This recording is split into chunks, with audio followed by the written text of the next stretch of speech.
Trisha, and this is Julia, and let's see here. Here we go. So hopefully y'all can all hear me. We are so grateful to be here and to make these connections. Our law firm, Stone and Sullivan, we've been together for 2 years. I've been practicing law, gosh, it's been about 24 years now. And I was a little baby lawyer. I met Christy. Christy Cox was working at the juvenile court, and I was one of the prosecutors that used to come out there. And that was, I'd always been involved with children and children's programs. But that really reinforced my love of helping people. And so I ended up being a juvenile court judge, full-time judge here for 12 years, and became a senior judge, decided to branch out and was doing some divorce and child custody and some mediation and arbitration, which I still do. But I thought I knew a whole lot about IEPs because as a juvenile court judge, I would read those all the time. I mean, thousands and thousands of IEPs. I thought I knew a little bit about that. I didn't. I knew nothing. I didn't know anything at all. But a friend of mine sent our first case over to us. It was a special education case, very serious and very upsetting. To listen to all of your stories here today, it just highlights some of the things that we're seeing, unfortunately. And so when we first got that case, Julia was doing a lot of business transactions and estate wills and estate work, that sort of thing. And this was a big case, so Julia came and started working with me on it, and we both just fell in love with special education law. And so Julia has really primarily moved her practice from doing a lot of the business aspects of law to doing special education law as her primary area of practice. And then her wills and estates work has been fantastic, a good transition over to special needs trusts and some of those things that kind of go along with our this area of practice. It reinforces to hear all of your stories, both good and bad, because there are certainly some wonderful people in our school systems. I mean, even in middle school, there are some wonderful people that really truly care about children. But there are also a lot of people who either don't understand, don't really care, that maybe aren't educated enough on what they need to do to try to help folks. And so, hearing all of your stories, it just reinforces how important this area of law is to me and to Julia and in our ability to try to help people that are in difficult situations within the school system. We are the only law firm outside of Atlanta that does this kind of law. So there just isn't anyone else that does it. And so when we realized that, we were a little shocked that there is such a need here in all of the neighboring counties, and we were thrilled to be able to fill that need. So we're very grateful to be here and to be able to do this kind of work. And we can help people from just having conversations and kind of helping you advocate for your children. We do a lot of that. It doesn't mean you have to file a lawsuit. It doesn't mean you have to go to a due process complaint or bring the big guns into your meeting. It could be that it's on a smaller scale, and we can help you advocate, help you understand what your rights are, what the school system's obligations are, what they by law are supposed to do. We can help educate people about that. Or if we need to actually file due process complaints, we certainly do that as well. So there's a wide range of ways that we can help folks through this stuff. And so one of the things we're trying to do is get out in the community and make connections. So we're really grateful to be here. And Julie is going to do a little presentation about it says 101, so it's kind of some of the highlights and basics of special education law. Now, I don't know if there's anything I'm going to be able to tell you that you all already know.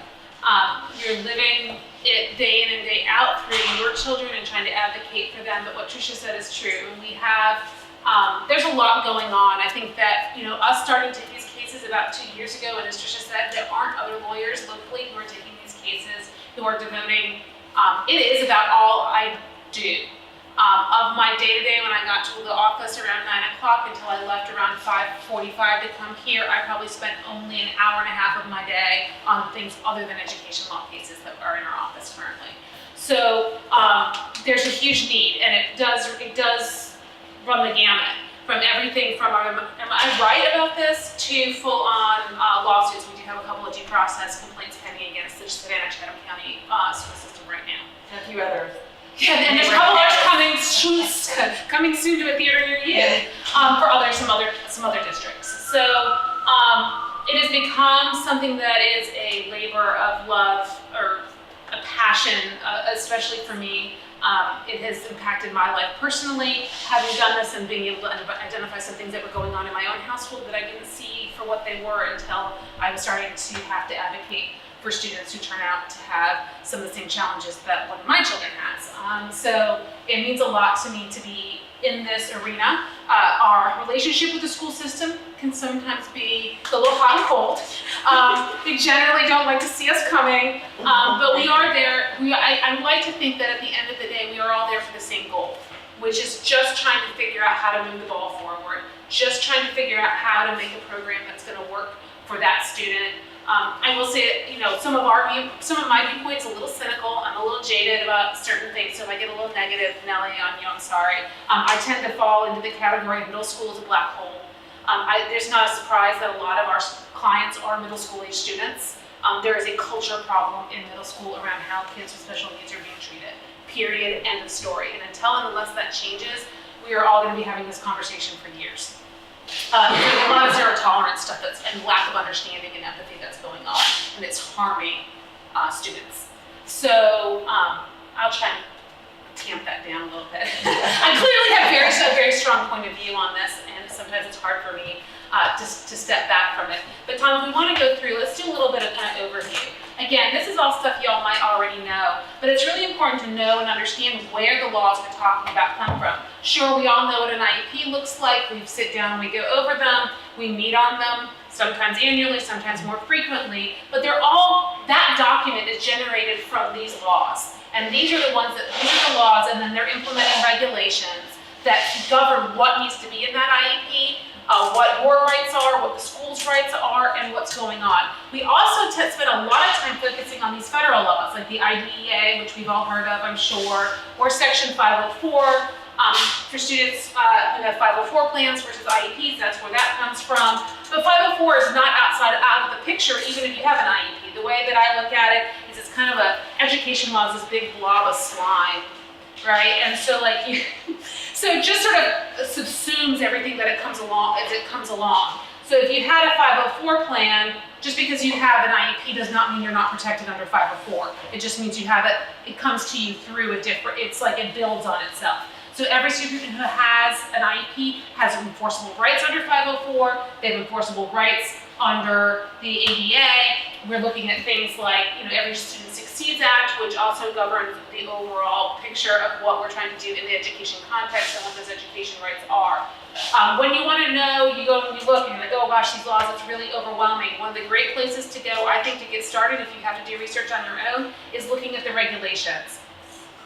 They're written in nicer language. They're easier to read, and they are all generated from these laws. So the way it works, if you ever learned this in school, and most of us didn't until you do something like silly, like go to law school, is Congress passes these laws, then there's an agency that has to come up with the regulations of how do we actually enforce the law. Law says A, but what does that really mean in practice? And that's where the regulations come in. So all the regulations tie back to the laws, but they're written for day-to-day implementation.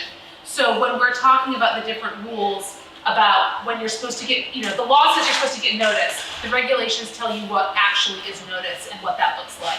We also should lose sight of the Georgia state regulations. So we have the overarching federal laws.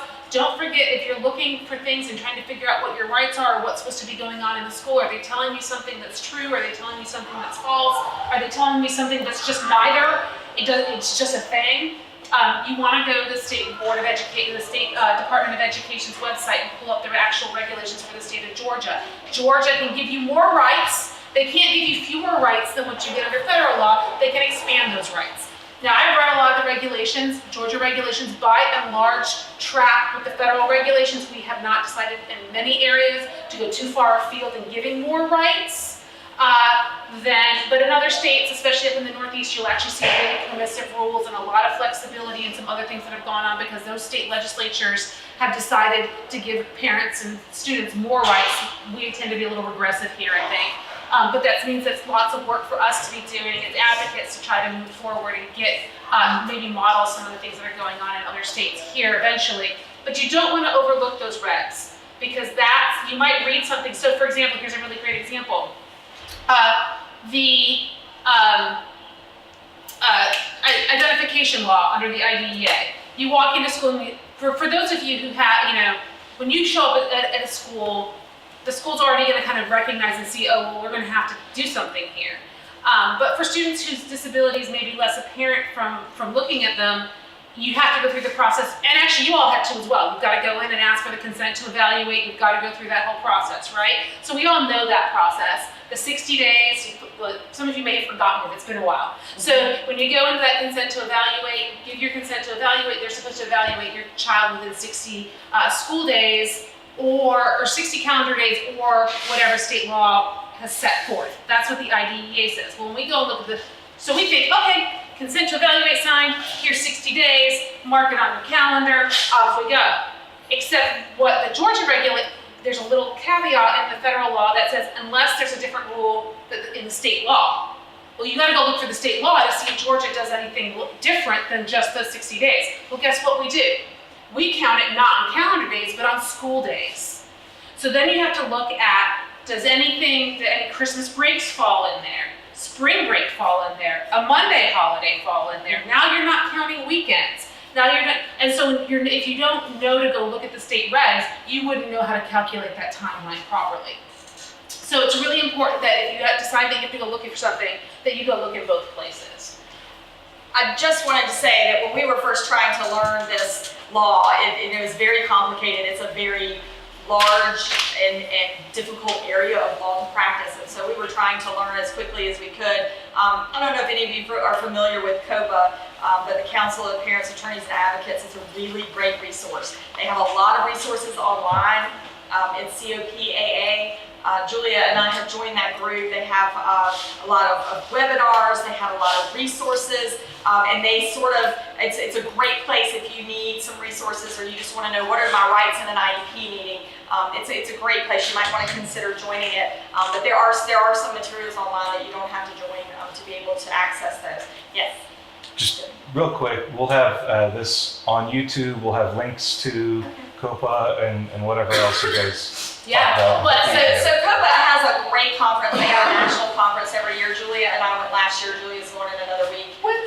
But it is a very intensive, very good conference. There are a lot of parents who attend, and because they're advocating for their children, they're advocates too. Great resource to have. So I just wanted to point out, it's a little daunting to think you're going to look up some regulations and Georgia regs, but there are some good, like Rights Law has some good information out there as well. So there's some great stuff online that you can get yourself, or call us and we can help you. Yeah, we're usually pretty open to just helping to point you in the right direction too, because we feel like there's just a dearth of information within our own community. So to the extent that we can just be a resource of here's a couple websites to go look at or what have you. Other great resources are understood.org is a really great website. If you have any ADHD issues, attitudemag.com I think it is also a really great resource. They just got a ton of articles on there that just really practical, real world, in the trenches. I've got to figure out how to get my kid to do their math homework, kind of ideas about how to try to approach it. So there's a lot of great stuff out there. COPA is wonderful. They do have a national conference next week. But it is called the Council of Parents, Attorneys, and Advocates for a reason. I think parents come first in that list for a reason. It's a great place where you can go and just ask your questions, and there's other people who've been through it before, so you don't have to feel like you're doing it alone. And they've been a really great resource for us in learning that. I was also going to say, with the regs, yeah, if it gets intimidating, although right now the state DOE is working on rewriting its SPED manual. They actually have a whole manual. It comes in 2 volumes, or at least it used to. And they're going chapter by chapter and rewriting it right now. So you can't get the whole old manual unless you have it printed out and downloaded like I do. But they are doing it chapter by chapter. So that's a great place too, where you can go and just say, I have this one issue and it's not written in legalese, but it will give you the citations to things so that you can be like, oh, where did that come from? And then if you have the curiosity to want to actually go read the regulation, you can without having to read it. So those are great resources that are out there. So what is IDEA and what the purpose? A lot of what I heard you all talking about today in your personal stories was, what is the IEP meant to do? It really hurts my heart when I hear things like, well, we just didn't get to that goal this year, or you have no strengths. That's just. I mean, all of those kinds of things, because this is the reason why we have the law. And I highlighted the things that are really the most appropriate to me and to my mind, and why we're supposed to be doing what we're doing, which is we're looking for free, appropriate public education that is designed to meet unique needs and prepare students with disabilities for further education, employment, and independent living. Okay? And it is meant to ensure that everyone's parents and children alike's rights are protected. And so I think sometimes when we get in the trenches of like just trying to get the math homework done, or we're just trying to learn a couple, some reading skills, or how to, writing skills, or whatever it is that's our challenge of the day, the week, the school year, we forget all the time that what we need to be looking at is looking at like I would say, look at the horizon. Like, where are we going? You begin with the end in mind. So where do we see our children being? What does their life look like?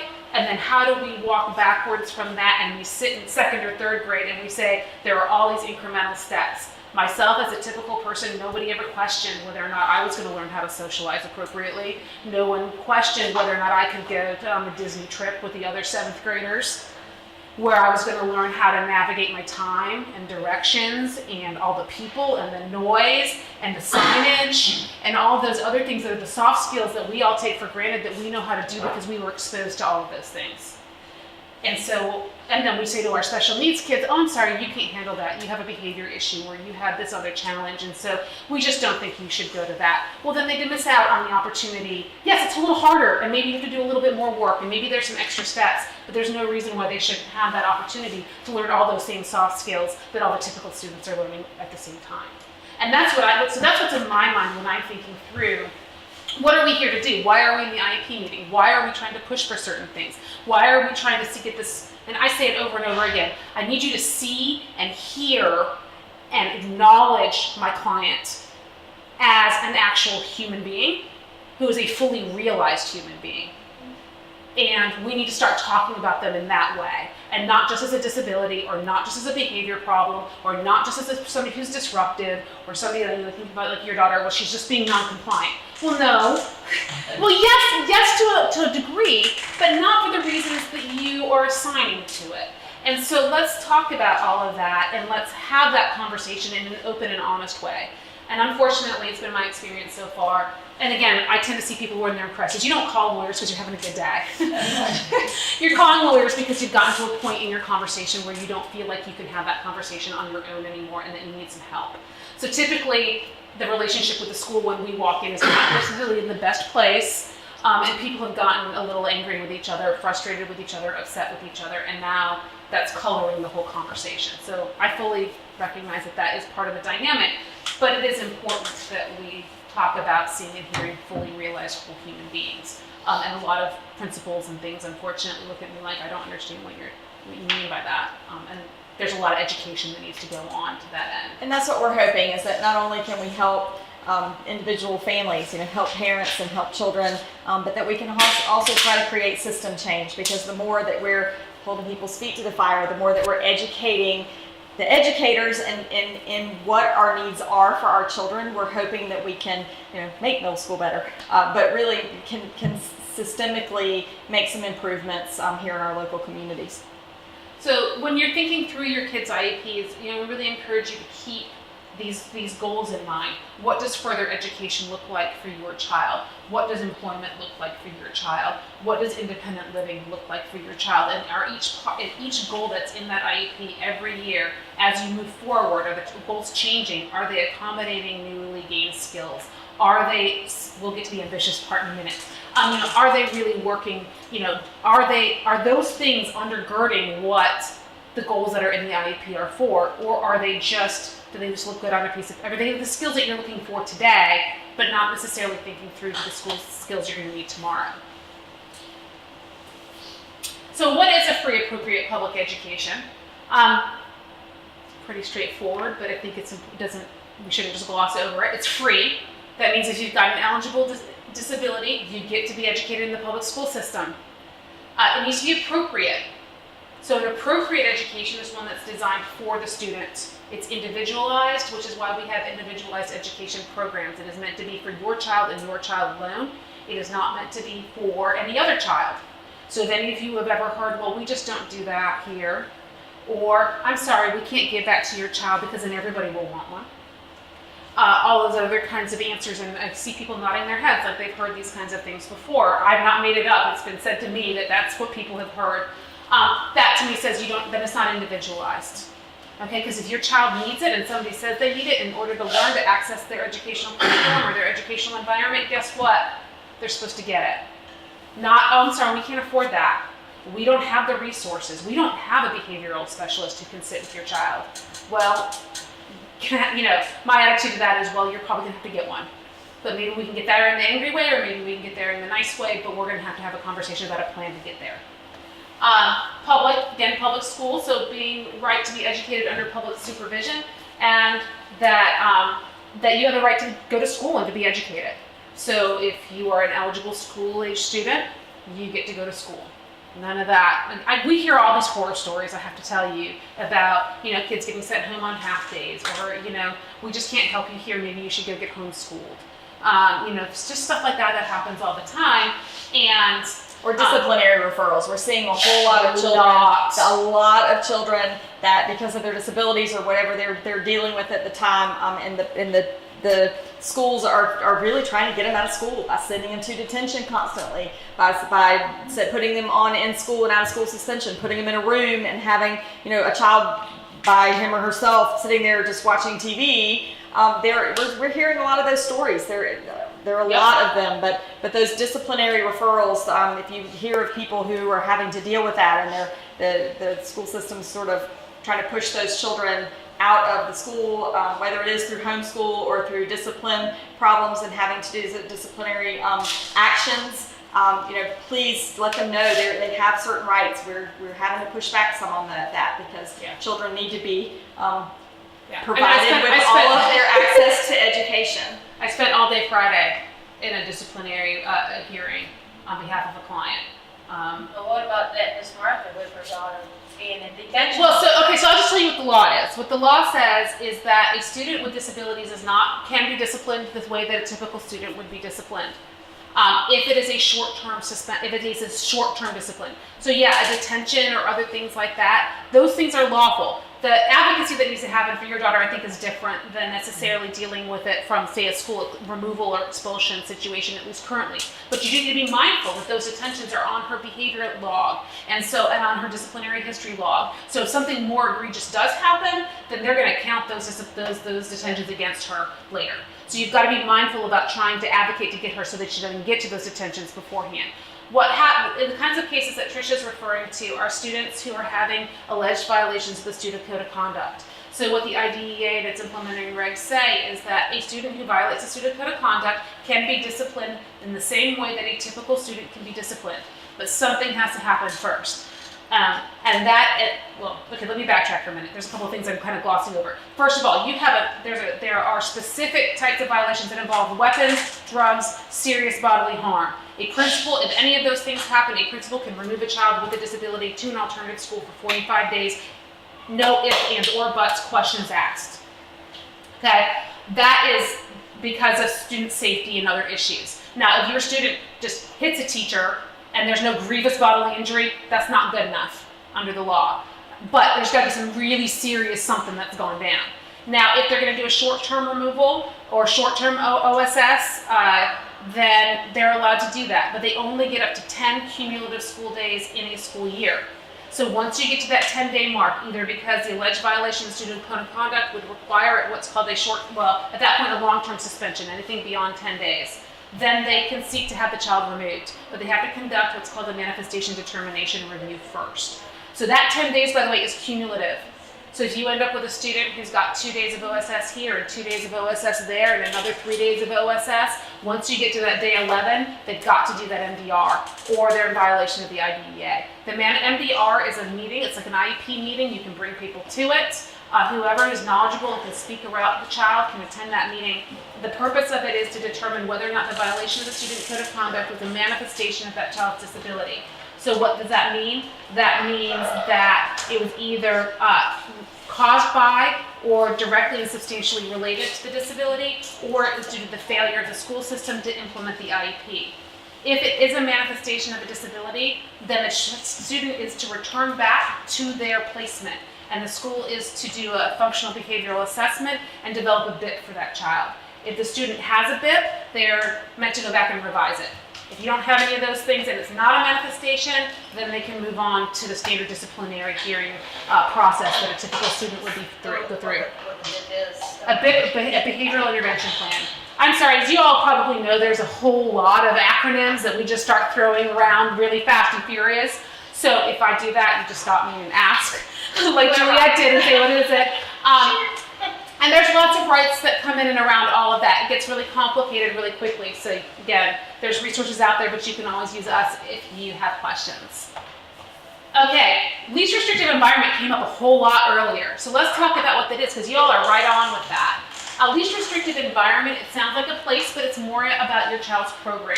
What you're looking for least restrictive environment, remember you're supposed to get a FAPE, free appropriate public education in the least restrictive environment. It's about spending time with peers who do not require or receive special education. So separate classes, special classes, removal from the general education class should only happen when your child's disability is so severe that aids and services and accommodations in the general education environment are no longer providing an appropriate education.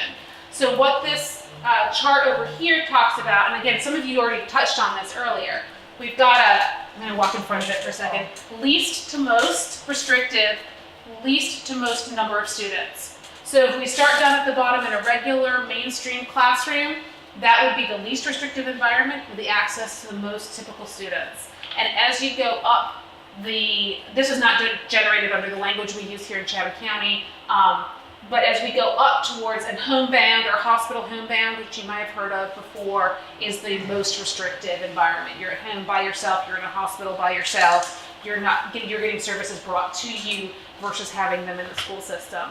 So each student is individual, each student requires certain, has maybe certain strengths and certain weaknesses, and this is to be decided based on what that means for that child.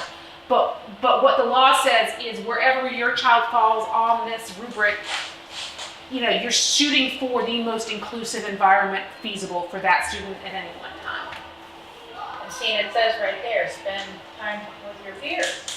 Right. And Right. they learn, because Brenda tried to get that for Austin, because they say, well, normal kids, how do you define normal? What's normal?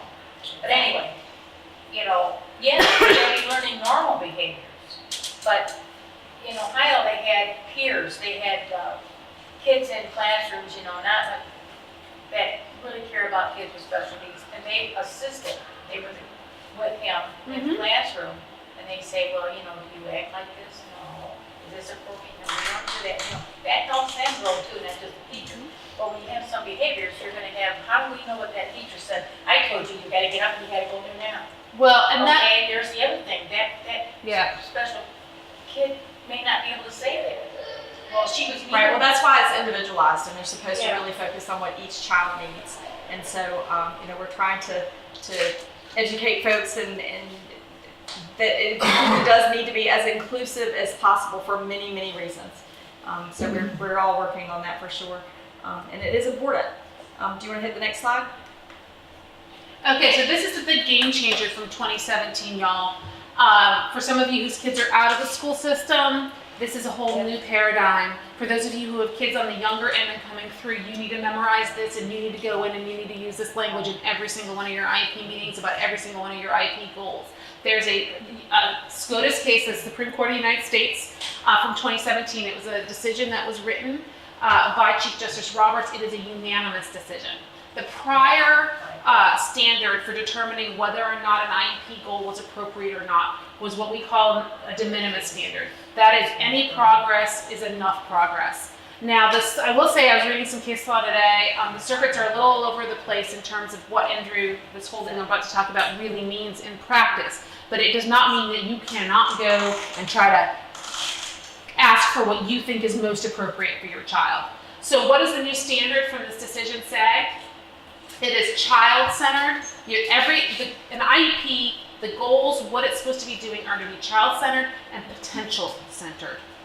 Okay, what does that mean? That an IEP goal needs to be reasonable, and the IEP overall needs to be reasonably calculated to enable a child to make progress appropriate in light of the child's circumstances. So whether a given IEP is adequate or not is based on the circumstances of the child the IEP was created for.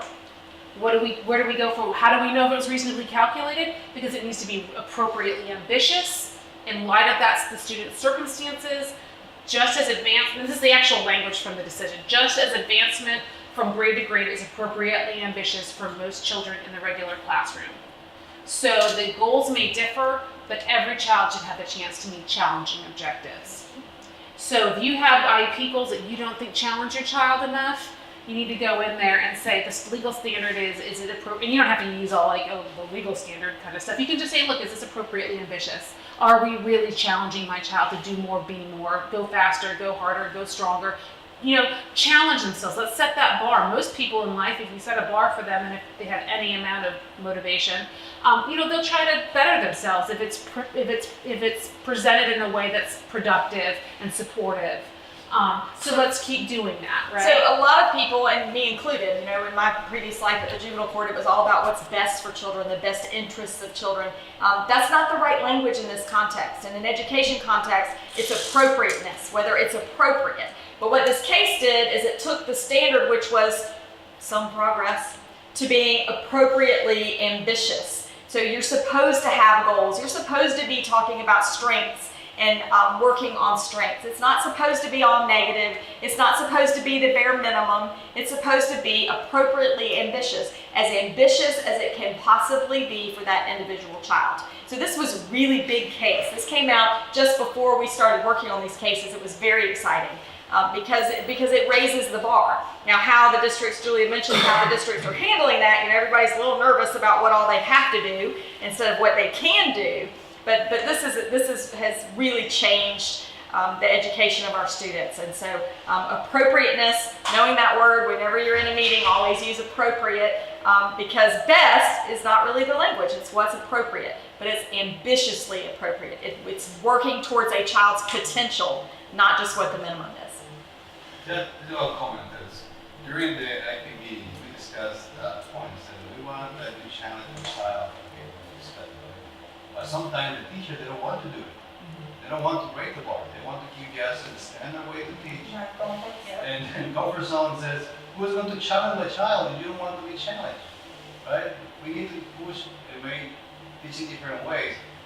They don't do it. They just want, this is my way to teach, and the children need to have a chance in the way to teach. Right, and that's certainly a problem. Everybody has trouble with change, and you know, they like to do things certain ways, and we all kind of are a little bit like that. But the goal is to be appropriately ambitious for that particular child and to have goals. The way to do that is to set goals when you're working with your teams, to try to set goals that are high and to try to measure those goals. Because a lot of times we're seeing in IEPs that there may be a goal, but then how do you measure those goals? And if they're not measuring them appropriately, or if they're not giving good measurements, we can probably give you some examples of those. But if it's really just the same old thing, or the goals, and every year the goals are the same, and the measuring the goals, you know, these are the standards are the same every year, it shouldn't be like that. You should see improvement as a child progresses, and so you really have to work with that. Yeah, well, my point is that we are calling for the AAP meeting because something is not working.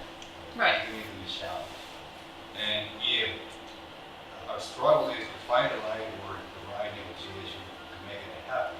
So right now they don't feel obligated to do it. As we said, right? Happy way or angry way. The angry way is not going to help them. Right? No, Yeah, we'll but talk about sometimes that. there's We'll talk somewhere in the about that in a middle. minute. There is a middle ground Sometimes there. there's somewhere in the middle. How to find the middle ground that they Right. feel that stress and make it happen. So not be in the Well, and I think all of you probably know, because you are all advocating for your children, or in the school system, and not currently advocating for your children, but for advocates, whether you're a parent or not, you know, you always try the nice way. It's better to try the nice way, but you have to push, and you have to continue to ask, and you have to create a record. And we're going to talk a little bit about that later, that what we're seeing is that a lot of parents aren't creating a record of the ask and creating you know, a record of what the responses are, and then if it progresses and it gets worse and it's worse of a situation, you don't quite have as much standing to push for what you need. So we'll talk a little bit about that, and we'll be happy to talk with you separately if you want to do that as well. But it's you want your child to be pushed. You want your child to have goals. I have a child with a disability, and I was told that really early, your expectations are just too high. Just don't, no, you want the expectations to be the expectations, and then you want to see how far your child can go. And so, it's a conversation that's difficult for everybody, but we have to push, and we can give you some tips on that maybe later if that helps. Okay, so that's actually a really good segue, because what we want to make sure is that you all understand what your rights are when you're in these IEP meetings, when you are asking for certain things. So there's a couple of there's a couple of good things to keep in mind. One is the procedural safeguards notice. You are supposed to get at least no less than once a year, and then at other specific times that are enumerated in the law, a written explanation of your rights under the IDEA and state law. I know we all go to these meetings and we get these things, right? If you're in Chatham County, there are 2 forms. One is this 7 or 8 page thing that you get, and then another one is a distillation on 2 columns with a bunch of boxes. I too have been given that for my child, and you kind of look at it and you gloss over it and you're like, oh, I've seen this before, whether than this thing. It's a really important document. They're required to give it to you. You should read it. Because what will end up happening later is if you do get into a place where unfortunately communication has broken down and you're contemplating filing in your state complaint or a due process complaint against the district, you need to know what your rights are under there. Make sure you haven't waived anything, missed any timelines, what have you. I do recommend you probably want to, read it. I mean, we get them all the time when we go to these meetings, and you just, like I said, you just throw them in your bag and you don't think anything of it, or you just go, oh, don't give it to me, I've already read it before. I've had parents say that. I think once a year, it's kind of like when if any of you are in the regular habit of checking your credit score once a year, making sure your credit reports, making sure there's nothing weird on there. I'd really recommend that you at least once a year just read that document, just get yourself a cup of coffee and just read through it and familiarize yourself with it, because you might find something in there that jogs an idea that you thought, oh, I've forgotten I could do that, or oh, they told me I couldn't do this, but here it says it on page 5 that I can. It just gives you that, just a refresher is a good idea. But they are required to give it to you, and so you should take it willingly and sign that you received it. Parent participation, you have a right to participate in every meeting, including IEP meetings, and you can call an IEP meeting anytime you want to. Okay, because you got a concern. It's not, we're not going to do. So we hear all these stories, right? So we hear things like, oh, well, we got told we only get to meet once a year, so we should just save everything for the annual meeting. Or I'd like to call it notice because the IEP is going to expire. We've got to hurry and get you in. I mean, there are certain things that they have to do correctly. Or what we found with a lot of our clients in modern times, the teacher will just text message the parent. I have a client where this happened to. They got a text message at 8 a.m. or 9 a.m. and said, oh, you want to have an IEP meeting? They'd asked for an IEP meeting. So they get a text message a couple of days later from the teacher saying the only time anybody can meet is tomorrow at 8:30. So we'll see you then? Okay, that is not proper notice under the law. They're supposed to give you a reasonable amount of time. They need to ask if it's going to work for your schedule, because it's a collaborative process. At a certain point, if you're not able to meet any time, well, that's not going to work. You're the one who wants to call the meeting. You need to work with them on your meeting times. But they can't also just unilaterally say the only time you can have a meeting is on Tuesday at 4 o'clock, and we can't possibly meet with you any other time. That's not a collaborative process. That is not allowing you as a parent to participate meaningfully in the process. That's the kind of stuff when I start to see it, when I'm triaging a case, I just think, check, there's another easy win. Access to educational records. You have a right to see and get an explanation of your students' records. Okay, you can. This is another thing that goes in my mind to the things like going over the parental rights. I actually recommend that once a year you ask for the full records from that school year. And we'll get into why in a minute. I know I get a ton of papers home. I don't save stuff. Sometimes I kind of throw something in a pile and then I can't find it later. because I too am having struggling to keep my kids' stuff organized. And so it's a good idea, I think, every once in a while just to go in and collect everything and do it on an annual basis. That way, if you need something 3 years from now, you're not shut. The schools also will probably be happy to know that they're not scrambling to try to recreate records they're having a hard time coming up with, even though they're supposed to be keeping them under federal law. The most important thing to know under this is you can ask for corrections. Okay, I'm gonna just let that sit for a second. You go to an IEP meeting. How many people actually get their meeting minutes at the meeting? How many get them emailed them to them later? How many of you have ever been told that you can make corrections to those meeting minutes if you find something in there's wrong? Okay, fewer and fewer hands go up. And you have somebody in your family and you're in the school system, so you kind of know. A lot of parents don't know that they can go in and say, hey, you got that fact wrong in that record. You need to correct it, and I need my request for the correction to be included with the record. Okay, it's really important that you go back and double check the work. Those are your kids' records. If we come into if it comes to a place where we have to do due process later, it's what's written in that paper that's going to govern what did or didn't happen. Another thing, going back to parent participation. It's a good idea if you do have specific concerns to write them out ahead of time before you go to the meeting, so you can keep your thoughts clear, make sure you cover all the issues that you want to cover. Well, in that instance, you can actually, if you're comfortable with it, have them just attach that parental consent form to the meeting minutes, and then you don't have to type up. Confidentiality of information, everything's confidential. Informed consent or parent consent. Before evaluating for the first time, they need to tell you what's involved, and they need to get your permission in writing before moving forward. If they tell you, don't sign the consent form yet, because that's going to make our timeline start. If we want you to sign that later on so we can get more data, don't believe it. Sign the consent, because that starts the time periods going.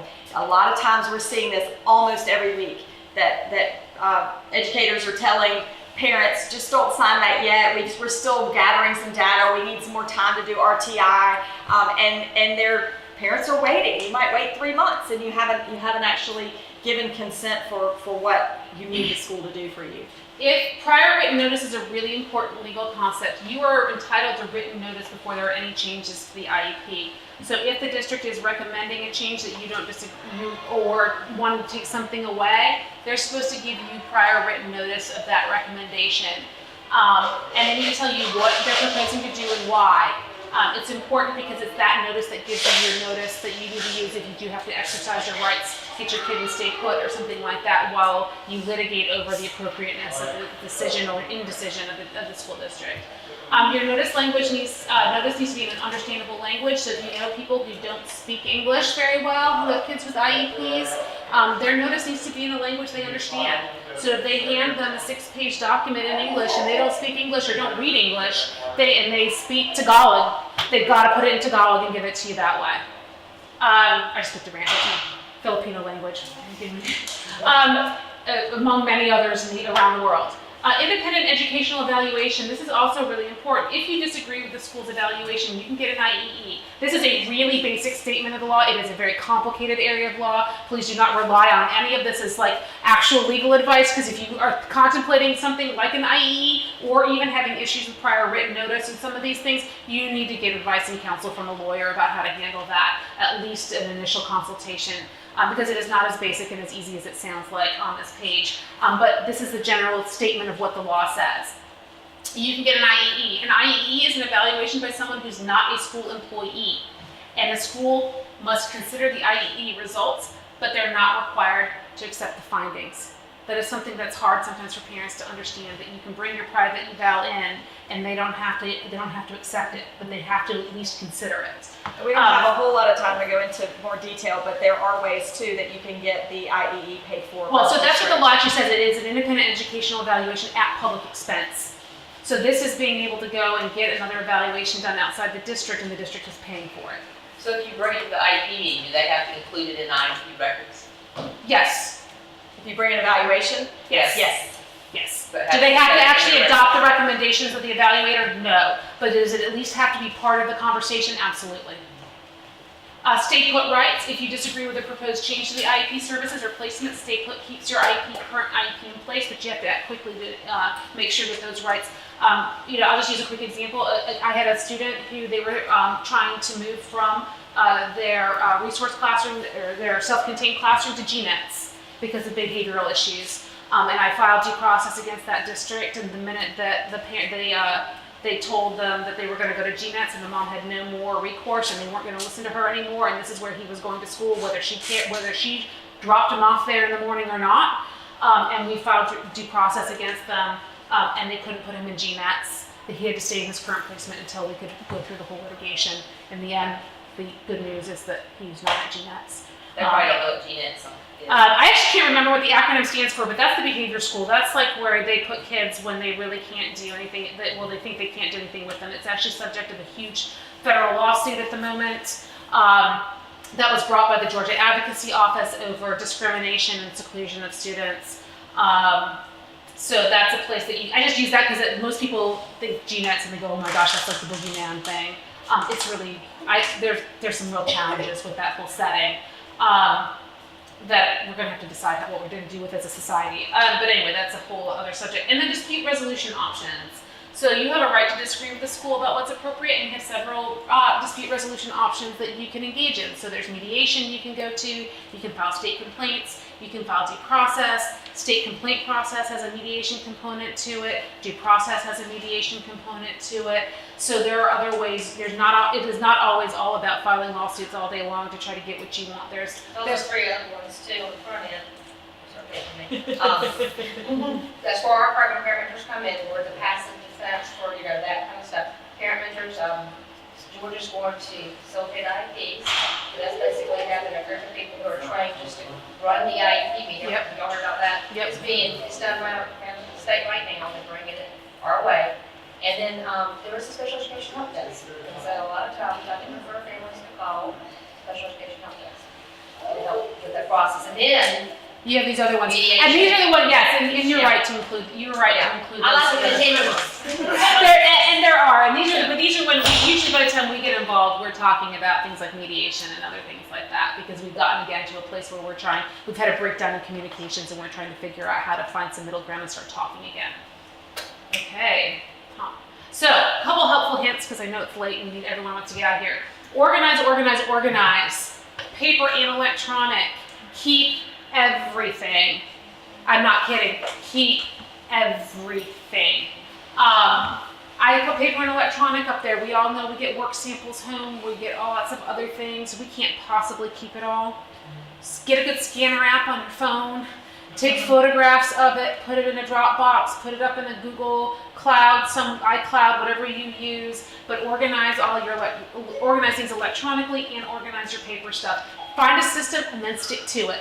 I find that organizing by school year is helpful because you remember, oh, it's that teacher, or that was when we were in second grade, and you'll be able to find that material faster. But everybody organizes stuff differently. Just do what you're going to do and then stick to it. Where it says request educational records, another reason that you want to try to keep everything is that you can compare what you have to what the district provides you with records. And we're seeing a lot of times, in addition to some districts sending the records of other students mixed in with that particular student, which is a huge confidentiality problem, we're seeing that there are a lot of records that parents have that the school system did not send over, and it's important for you to keep as clear of a record on your own as you can, and not just rely on the school system to send you the records later on if it becomes necessary for you to get them. And we don't have discovery in Georgia in our education law context. Other states do have that, and so we rely a lot on what we can get through FERPA, what our clients give us, and what we can get through open records. So if parents have a good comprehensive record at the outset, it's very helpful to us to be able to see that big picture early on, and it's also helpful to us to be able to evaluate the case early without having to wait to get all those records. So the more you keep, the easier it makes it for us to figure out if there's anything there, or can tell you, no, you don't need a lawyer. And we do that all the time, by the way. People send us stuff and I look at it and say, you don't really need a lawyer right now. Here's a couple questions you should go and ask. Now, if these are the answers or it gets contentious, call me back. But here's some stuff you can just do on your own. You don't need us yet. We really recommend that you keep everything in writing, confirm it in writing. You have a phone conversation with a teacher, or a phone conversation with the SPED director, document that and send an email back to them and confirming, our conversation. You don't need to do it in an ugly way. Do it in a nice way, but thank you for our conversation. I appreciate that we learned this, and and just to document that conversation, that's very, very important. Again, because a lot of times what you'll end up, if it does get contentious, is you're going to end up in a he said, she said kind of scenario. So at least if you've memorialized it and you've put down and contemporaneous to the conversation, that is the same day or shortly afterwards, it'll keep it fresh in your mind. You'll remember what you said because you won't remember 2 years later. But it also creates that record of, I told you this is what we talked about. If you disagreed with me, you should have emailed me and said you disagreed with me. And that does happen. I mean, I see email communications go back and forth between parents and teachers, where a parent will say one thing and the teacher will say, no, that's not really what I said. And then they'll say, well, this is what I thought you said. And and that way, in some sense too, unless it's super contentious, it allows everybody to clear the air and get on the same page. So it's really helpful. It can be really helpful. And those emails can become actual evidence if you're ever in a court hearing. Those confirmation emails can become very, very important. I'm not from the South, but I will tell you all to be sweet as pie. Professionalism and reasonableness is everything. Okay, you come in swinging and screaming and whatever, and some people say, well, they probably had names for me and that weren't my real name. Well, we all know that because they know if you're being an advocate and you're being a sticky, you're being a squeaky wheel, you're going to get some of that negativity back. But if you're professional and you're reasonable and you're keeping your cool, I tell clients all the time, like, tamp it down. You can be really angry and frustrated with what they're telling you in that meeting, but you just don't let them see it. Don't let them see you sweat. Those old ads, right? Those old deodorant ads. Because it really can hurt you when you go to hearing. It can hurt parents if they're seen as unreasonable. I mean, there are attorney's fees issues that could be involved in that. There's some other things. You do have to be reasonable. You need to be professional. You need to be nice. Now, you don't need to be a pushover. You're supposed to be an equal member at the table. You're not supposed to just let them make all the decisions. You need to advocate. You need to advocate strongly, but there's a way to do that. And so I think that's really what we're saying is just be careful how you do it, and do it. You can push as hard as you want to. Just do it in a very reasonable, effective, calm way. No yelling, no expletives, no name calling. But we're, just being an adult.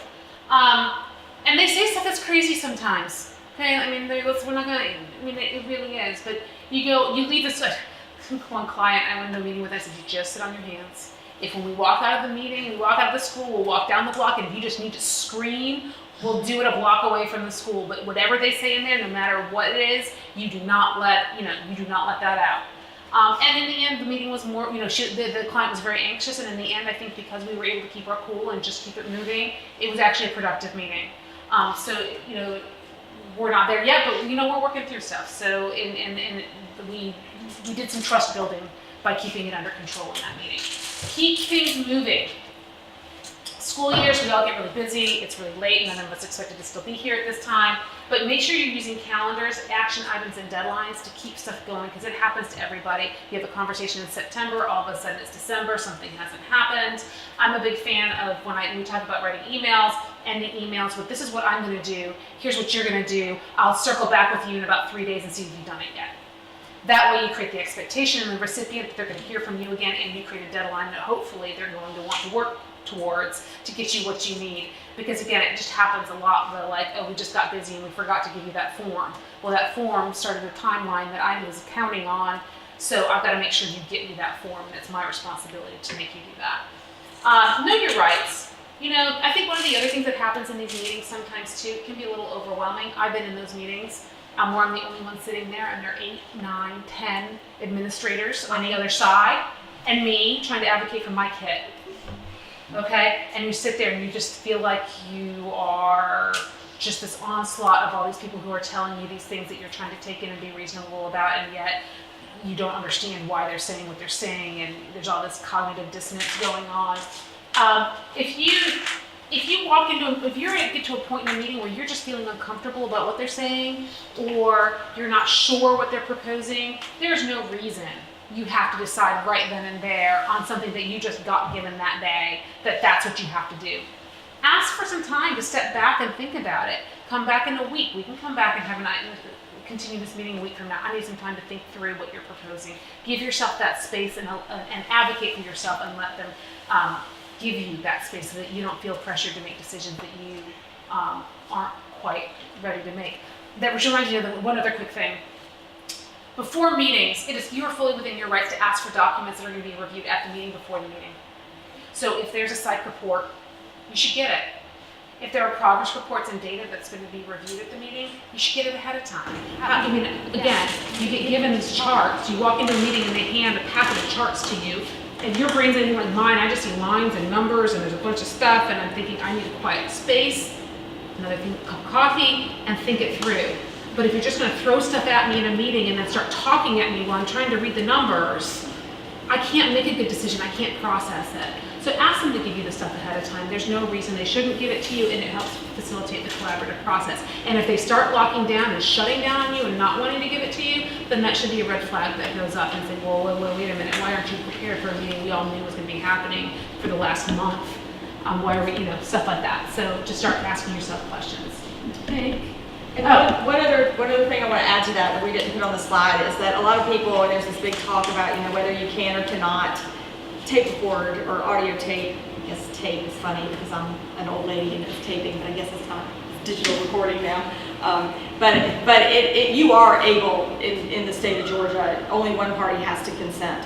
So if one person wants to tape it and that person can be you can tape it, and you do not have to say, I'm taping this, is it okay with everybody? You don't have to get permission. Okay, if it's just the two of us and I want to tape it, I can tape it. I don't have to tell you. If there are more people there, now what you can't do is tape and leave the room and they don't know you're taping. You can't do that. So you need to pay attention to the rules. But it is absolutely, you are allowed, you are able, you are well within your rights to be able to audio record any kind of meeting or any kind of conversation if you would like to do that. Now, do we always want to walk around with our tape recorder? Probably not. But there are some times if you're confused or you have a big meeting and you want to be able to listen to it later, you're absolutely within your rights to tape it, and you don't have to tell anybody. Hit it on your phone, hit it on regular recorder, whatever you'd like to do, but you're allowed to do that. So, You can. Sure. I mean, there's no, and again, it's one of those things, especially if you're going by yourself, like I have a husband, if I'm going to the meeting and I'm on my own, recording is really helpful because it helps him be able to feel like he can participate because he wasn't physically there. He can listen to it later and find out everything else.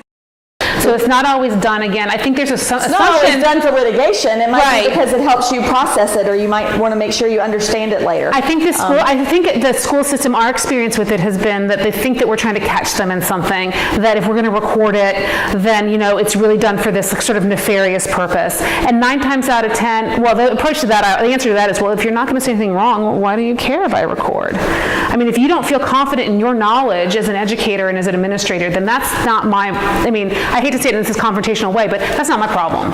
So, if you feel like you need to go back and get some training, then you need to go to your boss and say, I don't feel comfortable being on the record saying these things because I don't feel confident that I know everything I should know. And we have had some educators that have said, oh, you're not allowed to tape record this. Yeah, that's what I was going to say. That is not true. Not in Georgia. Not in Georgia. I don't know how Ohio is. I haven't researched Ohio. But in the state of Georgia, one person can tape. They can't tell you that you're not allowed to. You're allowed to do that.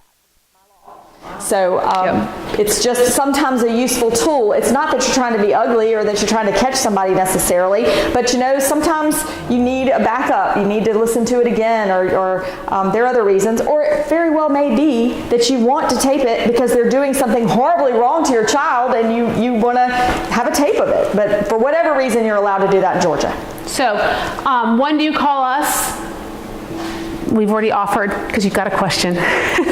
Or you just need some general advice and counsel. I'm getting ready for my IEP meeting. These are some of the concerns that I have. I just want to kind of talk it through with somebody and maybe figure out how to write it down in a way that helps me be able to cover everything I need to cover, or do I think it's appropriate to ask for this or that? We'll sit down and talk with you about stuff like that. Advocacy, attending IEP meetings with clients if they feel like they need that extra help, trying to liaise with the district occasionally, sometimes, because we are doing this more and more. We have relationships with people in the district who are our colleagues, and so there are occasions when we can call them up and say, hey, look, I just need to have this conversation with you, and I feel like we can do this colleague to colleague rather than making a huge dust up. Can we just chat off the record? And sometimes that works. Sometimes that's all you need is just to have a phone call, and sometimes you see change that way. And sometimes advocacy, I put et cetera, because it could be anything. I mean, we're open to suggestions and ideas about how to do this better. And really, you know, our job, I'm fond of saying I would like to work myself out of a job. I mean, I'd love to do more and more of these meetings and have parents feel more and more emboldened to be able to advocate for themselves and not feel like they have to go to a lawyer, that we get to the place where it's humming, and people aren't needing to feel like they have to be adversarial with their educators and with their districts to get what they feel like is only, you know, appropriate for their child. So the et cetera to me is everything that could be in there around doing more outreach in communities and classes and other things like that, so that we all know our rights. Mediation, state complaints, due process, that's typically where we get involved, is when we're starting to set out some very, you know, specific allegations of violations of the law and propose remedies for those violations. Is there a fee schedule for y'all for those areas? No. That's the short answer, is no. We sort of figure out what's going to be needed on a case, and what we sort of do a case evaluation. They're individualized, just like an IEP. So it is. I mean, we try to help people. There are folks who you know, can't pay anything, and there are folks that can pay, and you know, we have to evaluate the case and see what kind of, how much time we think that it's going to take, you know, and what we think it entails, and then we're very upfront with people about what we think it might be, and we try to work with people that need help. Yep. So I know it's late and we've talked a lot, and clearly we have a lot to say and go kind of fast through any of this, but if there are any specific questions or anything, something we didn't cover that's a burning kind of thing, certainly feel free to ask it now, or if you want to, you know, pull us aside afterwards, we're happy to entertain questions. We're really pumped for my IP meeting Monday. Well, we're just, we're so grateful to be able to do this work, and just really excited about helping anybody who needs it. So please send people our way, or, I mean, like I said, we get several calls almost every day now, and you know, a lot of people just need somebody to sort of point them in the right direction. But whatever you need or your friends need, you know, please let us know what we can do to help. So for those of you who have IEP meetings, I know a lot of you have IEP meetings coming up shortly in the next couple of days or the next couple of weeks, do write down whatever concerns you're having. I mean, middle school is really, I said this earlier, it's a black hole. And I do think that there's room for all of us individually to start advocating to change that. Because it seems to me, this has been my observation so far, elementary school goes great for most kids, regardless of what their disability is. Things are going humming. Elementary school seems to be loving and nurturing and accommodating, and let's just make this a great thing. And then it's like middle school is just this wall, and you hit, and all of a sudden all of that nurturing and that growth and all those other things just sort of stops. It happens with the gen ed side too. It does happen with it, yeah. It does. It's across and the board. it's a cultural thing about, I think, about how middle school is run. But I also think, and I think there's issues when we get to the high school level too, because I think somewhere there's this assumption, and this is just an observation I've made, there's an assumption that somehow it all got fixed in elementary school. And elementary school is where we deal with these things. And when we get to high school, middle school and high school, like, you're just expected to like suck it up and do it yourself and conform to standards. And there's just not this attitude of sort of the warm fuzzy stuff that you got in elementary school as you get older. And part of that is the kids get harder. I mean, they become more complicated. Their lives become more complicated. The social pressures become more complicated, and it's just harder to navigate. But there really is a lot of work for each and every one of you to do to try to help change that culture, because I think that's one of the ways we could work me out of a job, is that a lot of my kids are middle school kids. I call them the kiddos. They're middle school, and they're really struggling to conform to the standards, and the school system is having a really hard time trying to accommodate their differences. And that is causing a lot of friction and a lot of, I'll use this word, trauma. I think for a lot of these students it's really traumatic, and the long game for them about how they see themselves and their self-esteem and all these other things is really in jeopardy. And we need to be working really, really hard to fix that, because we just don't know what the long-term social costs of these attitudes are going to be 10, 15, 20 years from now if we're not trying to solve it and fix it now. Well, the elementary, you know, it's cute, cuddly, like you say. When you get to that middle school, now our kids are getting grown. They have their issues. Down syndrome are stubborn, and we all know that. They're little different behaviors. Some of them have the autistic syndrome, whatever, but they got the normal things, the hormones going. So what we're noticing with our little man is like, there's this stuff going on, but he really don't know what it is. We know what it is, but, you know, and that's where you get into junior high, you know, they expect you to be like all the other kids, but. Well, and then you end up in this horrible place where what are they supposed to do? Like if you have a student who is maybe not as mature socially, who engages in some behavior they might have observed that, you know, falls into the realm of sexual harassment or something else where something is they don't really understand what they might be saying or it gets misconstrued. Well, you know, the school system, I'll speak to Chatham County, has got a pretty strict policy when it comes to things like sexual harassment. So then what happens to that student? Hopefully, if that happens, we're going to be back in that MDR situation, but occasionally, you know, that there are real life consequences for students that come out of some of their differences and how those differences are treated. And some of the worst cases that we're seeing are those that things weren't addressed, and so they've gone year after year after year, and things have not progressed the way they should have, and then you're years behind, and you know nobody wants that to happen with their children, and so just being particularly diligent and trying to advocate is so important, because when you get that far down the line and things haven't been handled, you know, trying to make up for that or have children catch up and actually reach their potential is especially difficult. So we're grateful that you guys would listen to us tonight. Thank you. Oh, you guys are really helpful.